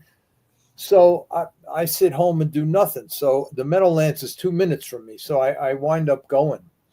And I said to some friends of mine were there, and I was standing there, and Billy O'Donnell's, John Campbell's wife came in with oh my God, that's why I'm going to get in trouble again, because I forgot her name. Oh, geez. What's Billy's name? What's John? Paula. Paula? That was John's wife, yeah. His John's wife. Anyway, I can't say. I'll get myself in trouble. Okay. But that night it was nice because I didn't know that after everybody talked, they had a dinner upstairs, and she asked me and Billy and John invited me up to their table. You guys had your own table, and you invited me up for dinner. That was very, very, very nice. That was the 40th anniversary of the Meadowlands, I think, wasn't it? I don't remember. I don't know. All I know is I was glad to get out of the house, and then you guys invited. I was ready to leave, and I think Paula said to me, "Where you going?" And I says, "Well," she says, "We're going to go upstairs and have dinner." I says, "I don't have a table." And he says, "Come come and sit with us, and it was you and Yeah. John and Paula and I forgot. Oh God, what's anyway. So I thank you for that. I thanked you that night. Let's see. Billy has a sharp mind to remember details of races 40 plus years ago. Yeah, it's amazing. Yeah. I let's see. Billy, you told me it was your grandmother's recipe. All right. Okay. You didn't have to say that. Yeah. Fresh Yankee was the first trotter to earn $1 million. Is it true they only 900 bucks for him? 900. They paid 900 for her. You know why they didn't ship? You know why they didn't ship her home to Nova Scotia? Because it cost Why? $800 to get her home. Cost $800. That's right. I remember that right. now. Yeah. And originally, Sanders Russell's had her originally, if I believe. Well, Joe McDonald actually was. Joe was working for Sanders Russell, and Mr. Logue, who lived across the street in my town from Joe's brother Louis, and they knew Joe, before he went to work for Mr. Russell, and that's why they sent her over to Mr. Russell, and Joe worked for him, and then he went on his own after that with the heck was their names, the farm he worked for. But let me finish this story because I just remembered. I was standing there before we went to dinner, and in comes Paula. My dog is barking. Somebody.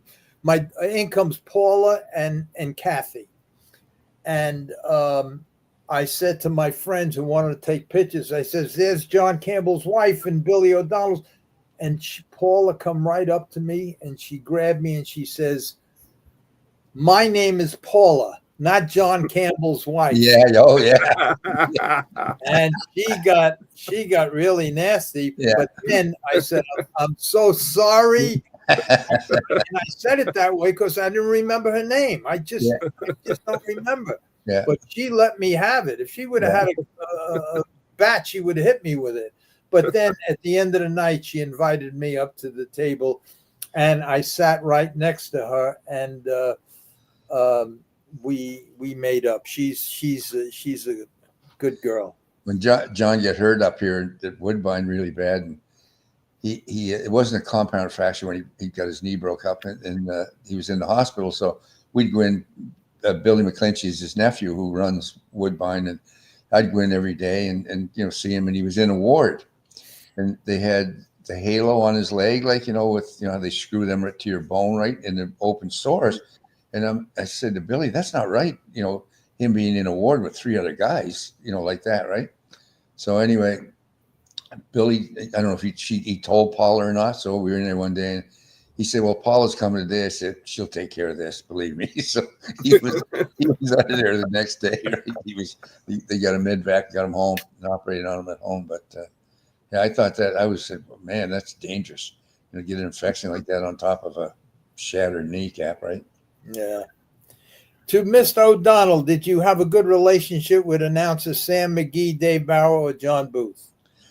Sam McKee, he lived out by the farm where this was in the late 90s when he came there.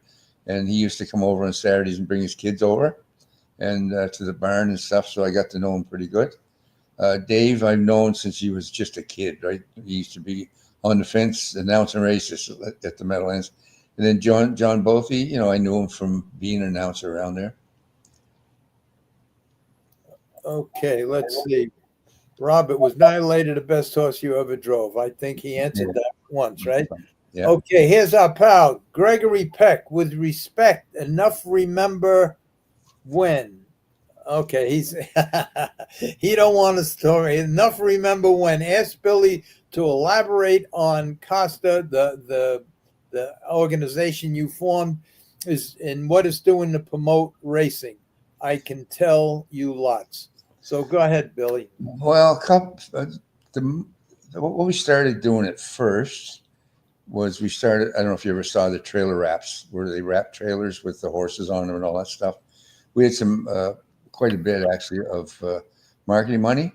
So we wrapped 140 some trailers at, they average about 4,000 a piece to no charge for the trainers. And just because they're on the road all the time, right? And some exposure, good, bad, or different. I don't know if it helped or hurt, but we're still betting pretty good here. And then we have what they call Coast TV. We started that during the pandemic year to give people something to do and to watch it on Facebook. And since then, and we started another thing we did. We started televising qualifiers, which nobody was doing at the time. So since then, it's kind of, not that we started it, but there's a lot of people that do that now. So we're really not as important as we were with the Costa TV. And there's other ways to doing stuff now. We got RTN up here, which we never had for years, right? We just had our own HBI. So now you can actually, I got both, but RTN, you can watch that. So that's some of the things we've done. I don't know. We give away, they have a couple of boxes here, new boxes at Mohawk. They hold 25 people. So we'll give them away to fire department, police department, whoever they want. And they have to pay for the booze. We can't buy booze with that money, but we'll pay for their meals and give them all a $25 betting voucher to come to the track. And that's a great idea. That's a good it's marketing, yeah. It's a marketing thing, right? So then I have been trying to promote. I'd love to see a handicapping contest, a big one, not a $300 one or $5,000 one, a big one. And I talked to the people from PokerStars.com back a number of years ago, and she asked her if we did that, could we buy advertisement space on their site? She goes, absolutely. And she said that, if it doesn't work the first couple of years, don't get discouraged. She said our big one, the poker championship one. She said the first year we did it was $286,000 a pot. Now what is it now? 16 million. She said we use one room in one hotel in Vegas. We rent every room there is in Vegas now to hold those championships. Not that ours would ever get that big, but I talked to some guys that were real gamblers. What we could do, what's the best way to do it. So they give me some advice to do it. But to do that in Canada, there's not enough gamblers. But if we could ever cross border it, which they're working on all the time, right? That we'd be more than glad to put up to 50,000 to seed it. And I would think that you would get lots and do it a couple times a year. For the guys that I talked to, Ernie Dahlman was one of them, right? He's still alive, Ernie Dahlman in Vegas. Wow. And go every other week for 4 weeks and bet real money. And, those guys, if they're going to handicap 4 races, they're not going to bet play money. They're going to bet real money too, right? So that was my thinking. And we got people at the racetrack, and you'd say that to them, and they kind of look at you and go, "Weren't you guys go to school for this?" And they go, "Yeah." Well, I'm a coal miner's son. I didn't go to school for this kind of stuff. I mean, it's common sense, isn't it? Just get people in there to bet. That's the name of the game. And all the best, I think all the best everybody we ever had in the business, they bet. Right? I mean, I don't care who they are. Race secretaries bet on football games or baseball games, whatever the case may be. They like to bet. I sit here every night. I might not bet for a week, and then I might bet 5 races on a night, but I still bet. Is Ernie Dahlman live in Canada? No, Vegas. Yeah. I remember when he won a big superfecta, something at Roosevelt, I think it was. Yeah. He was the first one to win a lot of money. I forget how much it was. Gregory Peck is going to be screaming at me, and he wrote another one. By the way, the remarkable thing about John Campbell, I don't know of any athlete that was at the near or at the top of his game for 5 decades. Ain't that the truth? Yeah. We were talking, me and Gregory were talking about John and you for a while on the phone. Eric asked this question here. Last question to Mr. O'Donnell. How can harness racing be saved? I guess he means in the United States here. Well, we're in the same boat here. Where I don't know. Depends on what you mean by being saved. Can we save every racetrack that's going now? I don't think that's possible. I think it could be more of a niche product maybe someday. To try to get people to the racetrack, it's impossible. We get them on our big nights, and we have 4, maybe 5 big nights a year. That the big races that people want to come and see, the best pacers, the best trotters, the 2-year-old $1 million race, a couple, we got 2 of those. But the everyday stuff like the old days at Roosevelt, Yonkers, and the Meadowlands, where, just at the Meadowlands on a Monday night, they have 12,000 people, right? All the way up to 25 on the weekend. Those days. More than that, 20 during the week and 30 on the weekends. Yeah. So I think that's all behind us. You look at Australia now. They're going through a little bit of a hard time now again too, right? Not bringing people to the track, but for years you watch their simulcast. They always had a camera from where the grandstand should have been, but never was. It was a field, and they raced in a field basically, but they bet, and we got to concentrate on the betting, I think. Yeah, we had on this week's show, my show, we had Brad Steele from New Zealand on, and he was talking about a lot of the things that they're doing in New Zealand. And he's got I guess they have the World Harness Racing Conference coming up, I think in November. Right. But, they have wagering over there where you can bet while the race is on. Right, exactly. Yeah. And these are things that we need to incorporate in our sport at this particular point. Yeah. And we have to be innovative rather than just doing the same status quo. Yeah, you got to have, I like a pick 6, right? They got one now, but a pick 6 for $1, not that 20-cent stuff. I mean, that might be okay, but for $1, they don't have to have it for $5, but $1 at Mohawk, and just have that, and we got it now, and let it build up and build up. And we've had nights we bet $2 million on that high 5 race. That was $2 million. Started out at 600,000, then it was a giveaway, and paid 43,000 or something at that time. So that you had lots of winners, right? And that's a big thing when we have that. What's a high 5 race? What's that? You got to pick you have to pick them in order. 5, like instead of a trifecta or a superfecta, it's 5. You got to pick 5 in the same race. Yep. Order of finish. Yeah, and what we do, Larry, that whatever they bet, they take out their 25% or whatever they take out, and then we put 25% in a carryover, and then you have a payout too, like a 50% payout. So there's 25% carryover. So if there's 60,000 bet in it, and you might have 8 or 10,000, every night in it. It wouldn't be that much, maybe 5,000 every night, but over a period of 2 months, you'd be surprised how quick it grows. And once it gets up to 100 or 150, that's when the big guys get in and start to bet. So then when it gets to 250, we shut them off for a week. Actually, it's a payout this weekend because we got rained out last weekend. So they carried it over till this week. So we go 12-horse field and 2 trailers. Everybody gets paid. And it's pretty popular. Wow. You hear that, Freddie? Yep. So we saw it. We were at Harrisburg one year, and we went to the old Penn National track, the Thoroughbreds. My friend, he loved to bet, so he said, "Let's go over there. We'll watch the Mohawk, the simulcast." And there was a race on from Argentina, and that's what it was. So we said, that's a pretty cool thing. So we brought it back up to Jamie Martin, and they started doing it. Our friend Gregory is here. Bill, any feel for what the tariff situation will mean for horses crossing the border? It's very, very bad, very bad. For horses that aren't born in Canada or United States, if you're going either way, if they're Canadian coming back home, or they're coming here and they're Canadian born, they're okay. Or going the other way, if they're American born, they're okay. But I had one guy call me. He gives $70,000 for a colt last fall, and it's his best colt, he said.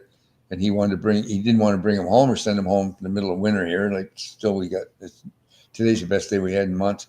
But he was worried about the tariff, right? Paying the 25% on 70,000. So anyway, we've got a reprieve from that until I guess after the election. We have an election coming up here April 28th. So whoever gets in, that's who's going to deal with the Trump administration. So Yeah, it's going to be really bad for the Harrisburg sale. I'm just like, because, oh gosh, like, so many of the Canadians come down for the Harrisburg sale. That's where they buy, a lot of their horses. And so, well, and that's where they sell. They sell about 80 or 90 Canadian Right, red that horses, too. right? All our cattle washes will go down there, and all our Camlucks always went down there, the better ones. So who's going to buy them? Even if you bought them and kept them down there and get ready to bring them up. And Green Man Alicia, our best trotting sire up here now, he's owned in Sweden, but he's up here and syndicated. There's a lot of Americans own him. And Cattle Wash, he's owned primarily by Americans, right? And he's syndicated. And Bulldog Hanover, a lot of those shareholders are Americans. So they don't want to send their mares up here. They want to inseminate them down there and raise their colts down there. And, if they're good enough, if they want to race them in the sire stakes, you can bring them up here. But you got 30 days.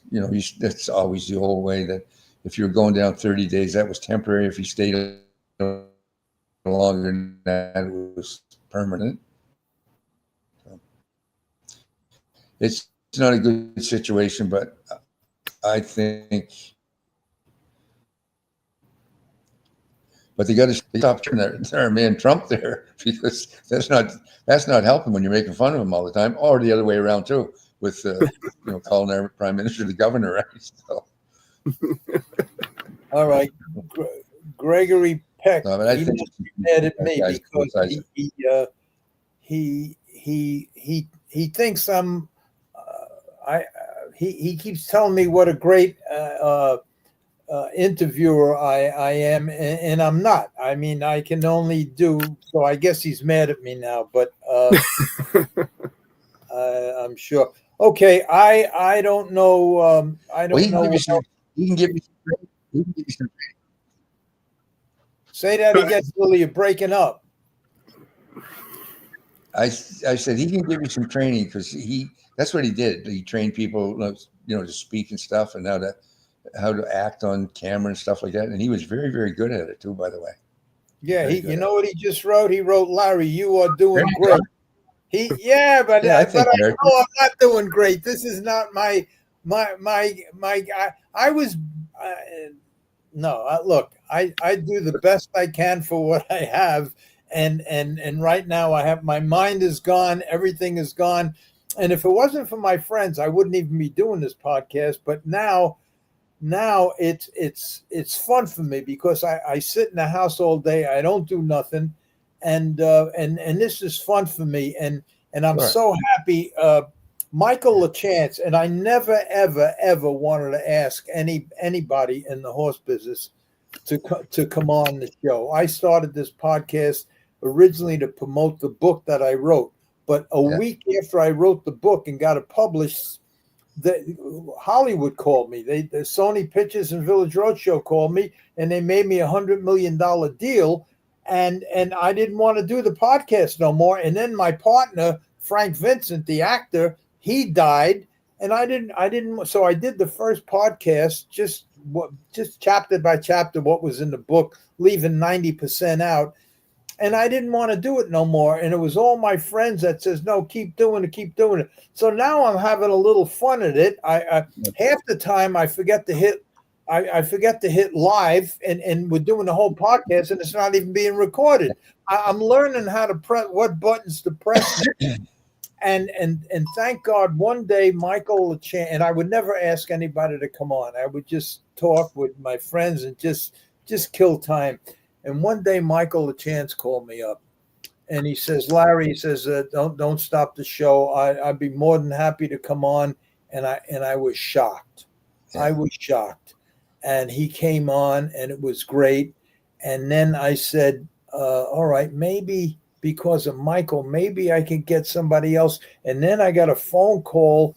I'm not sure who it was, but a phone call that says, "I'm good friends with Bill O'Donnell, and I'm sure that he would come on," and this and that and everything. And then I says, if I got Michael. If I can get Billy on here, then maybe get guys like Joe Rico and Johnny Dancer and the people would enjoy it, and I would enjoy it too, because I haven't seen you guys in 40 years. Yeah. And but then I got sick. I got sick. I wound up in a hospital for a while, and I was just gonna pack it all in, but my friends made me keep doing it. Yeah. Now to this point, and I can't thank you enough for coming on. And because of Michael and yourself, I try to get because the guy who told me that you would come on says try to get Ronnie Pierce, because you and him, I guess, get along great. But I text Ronnie, maybe I had the wrong number, but he never responded. But I'll get him on here for you. You can get him on. Oh, he's probably panning gold someplace or something. Well, he bought 20 acres of land in Montana, and he moved out there because his mom was there. He had a brother, Artie, that he's retired. He was in the Air Force, and he retired out there, and his mom was there. So he went out and he stayed, and his mom died, and he was going to move back east. And then his sister got sick, so he's going to stay there. So he's got 20 acres of land. He got a donkey and a few chickens and a Mustang that he rounded up there out of the mountains, and he fishes and hunts, and he's doing pretty good. I raced with his father, and when he came along, Donnie Pierce, and when Billy came, when Ronnie came along, he was a man of very few words. And even when I got to know him very well, I mean, it's tough to have a conversation with him. I could never have him on like alone. I'd have to have somebody I'll go on with him. I'll keep him going. You have to go on with him, because otherwise he'd give you these one-word answers, and then well, Billy, if you could do that, it'd be great, but you got to come on with him. I will. All right, here Eric has one more thing. I have one more for Mr. O'Donnell. Warrant Rick Zircon and Scott, his son, banned from Canada racetracks. Then Scott goes to Meadowlands and becomes leading driver. How do you feel about that? I know nothing about that. I'm out of the game. Part of that question was right.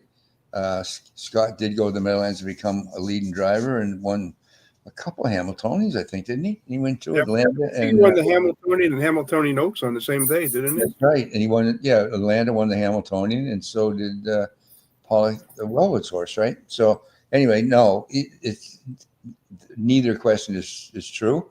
Rick was never barred from any racetracks. He still races here, Rick. He don't drive as much as he did. But Scott is still down in Jersey, and he's stabled at Mark Ford's and does tremendous, and is a very nice young man and does a great job. And Rick, in all fairness to Rick, he did a hell of a job with that kid. I went with him the first time he ever went behind the gate, me and Rick. They were schooling one morning, and I had a horse, and we both went with him behind the gate. And he was, I don't know how old, he was old enough to do it, 14, 15. And great. Did a real good job. Rick sent him to all the B tracks, race bad horses, good horses. He learned, and he's got a great set of hands. And so did Rick. I always said about Rick Ziron, I never saw a guy that could use the inside of a racetrack as good as he could to get you money on a mile track. He was so good at it. Okay. We've been going on now, almost 2 hours.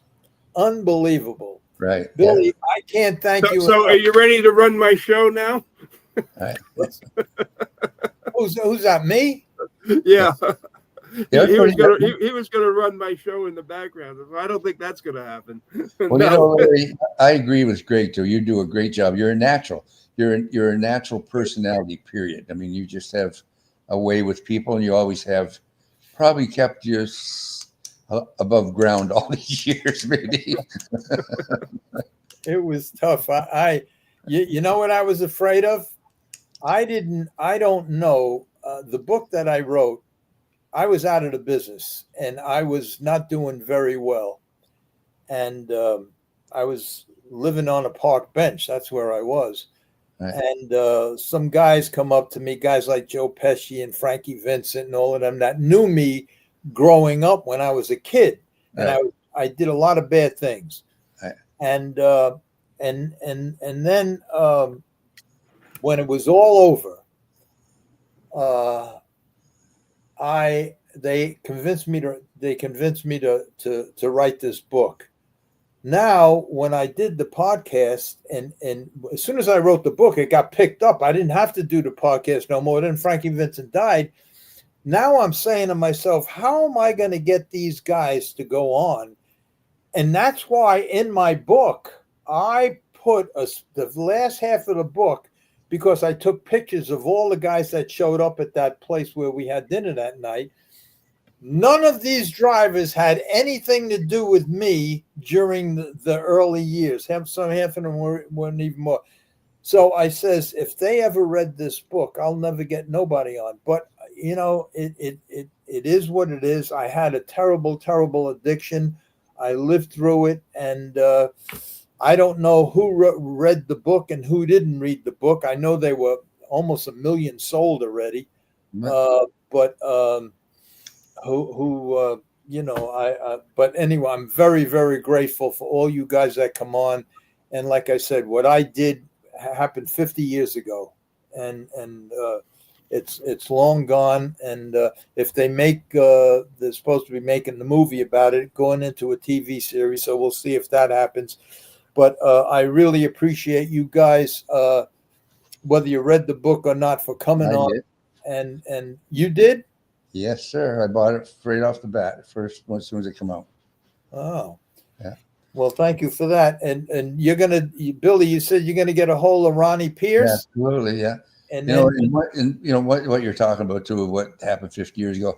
One thing that is great about this country we live in, North America, Canada, United States, it's a very, very forgiving country. People are very forgiving in this part of the world. I don't know about everywhere else in the world, and I don't care to find out. But anyway, I know that we all have done things that we're not very proud of, right? So, well, everybody has a closet, and it's you make mistakes. I got my mistake was an addiction. An addiction forced me to do things I didn't want to do. Believe me when I tell you, I would have gave my life back then, my right arm, to be in the position and follow in your footsteps, and John, because that's what I just love the horses, and that's what I wanted to do. I just had to do what I had to do to stay alive, and it was tough, but I really appreciate all the people that helped me and supported me through that. I'll never forget the day. And that's why I got to get Joe Rico on here.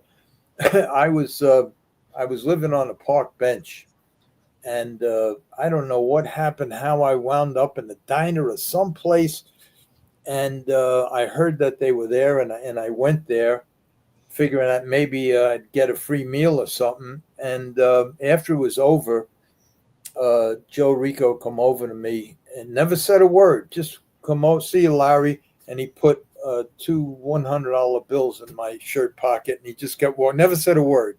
And that 200 back then was like 2 zillion. Yeah. And I never even had a chance to thank him, because I'm looking and he was gone. I don't know if it was 100 or 200. I don't remember.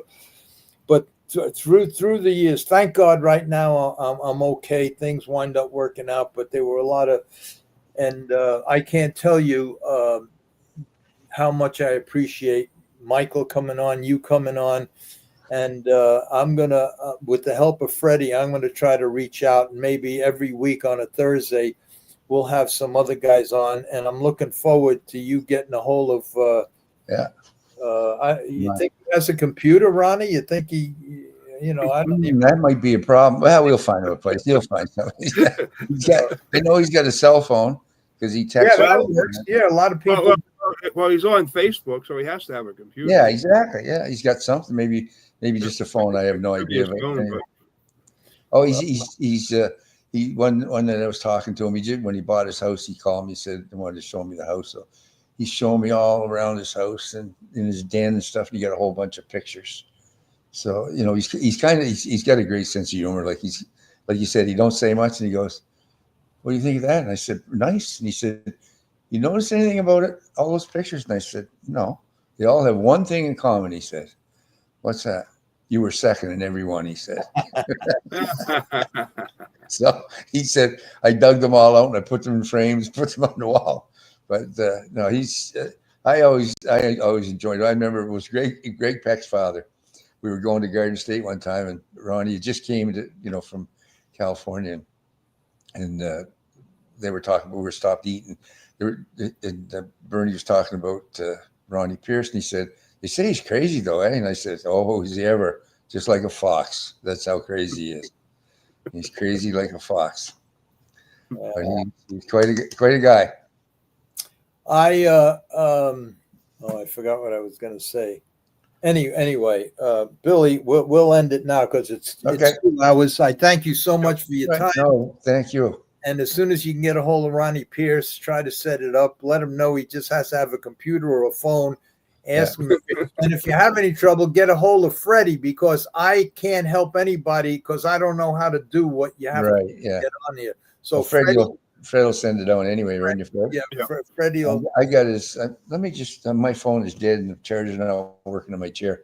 But I think he's got a. He always texts me or messages me or calls. So I don't know if he has the email or not. I think he does. Yeah, he does, because Paul Consul, he always sends around jokes right to Ronnie, and then on his email, and then he'll forward them on to me. So, okay.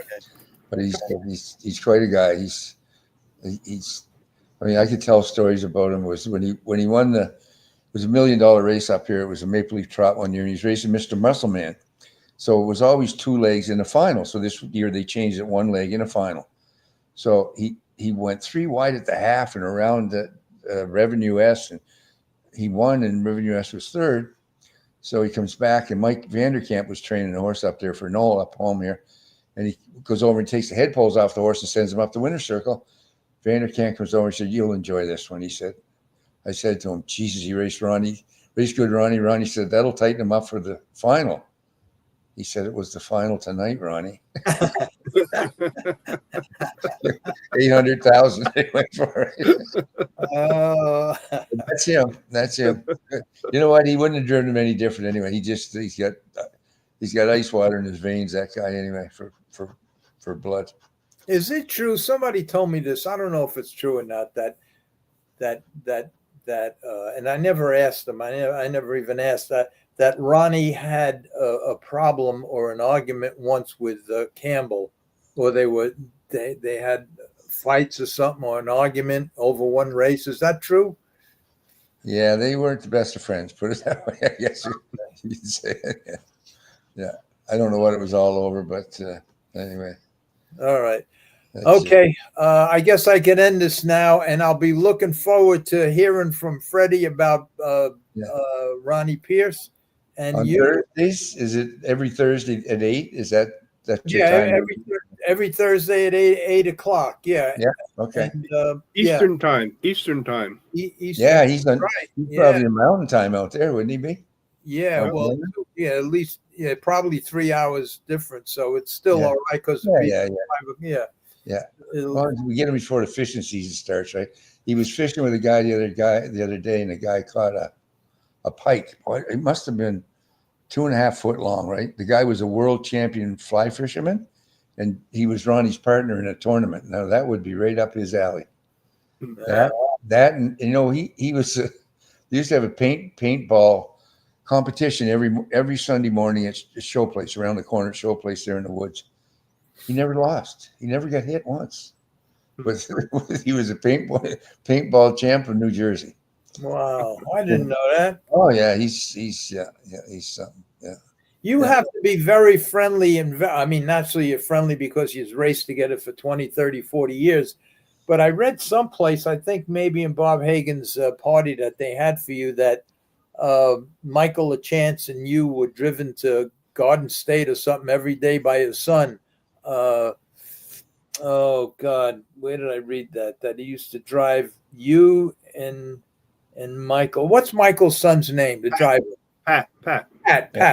Yeah, Pat. I think Pat made a statement. They were talking about you, that he used to drive you and his father to Garden State or Meadow. I don't know what track it was. Yeah, but Garden State on the weekends. Yeah, yeah. yeah. Well, Pat was supposed to be in school. He used to be in school, and Jean Drolet was in the next shed row to me. So Pat's there every day, and so I said to Pat, "When do you go to school?" I knew he was going to college for computer science or something. He goes, "Well, I haven't been in 3 months," he said. So he says, "I says, your dad know that?" And he goes, "No." I said, "You know what? You're much better off to tell him." He was, he maybe be a little disappointed, but all he said was, "Well, if you want to be in that business, then I'm going to get you a job with Bob McIntosh where you can learn how to," and that's what he did. He sent him up to Canada for a couple of years. Yeah, so the it kid's worked out doing good. good now. That he's doing Very good. great. Yeah, a Yeah. gentleman, a real gentleman. Yeah, yep. Well, Mike Strictly is hay and oats and hay and oats and good conditioning and training and that's good for him. well, All Mike right. helps him. Mike helps him. That don't hurt Yeah. any either. Him around. Yeah. All right. All right. Okay. Billy, Thank you very so much. Thank you, guys. I'm gonna. The only way I know how to do this is to blank you off the screen. So, Billy, Right. thank you very much, and I'll be Okay, looking Larry. forward to hear from you. We're gonna get blanked off the screen. Okay, Good guys. night. Blank us out. All right. Good night. Freddie, good night, Freddie. Good night.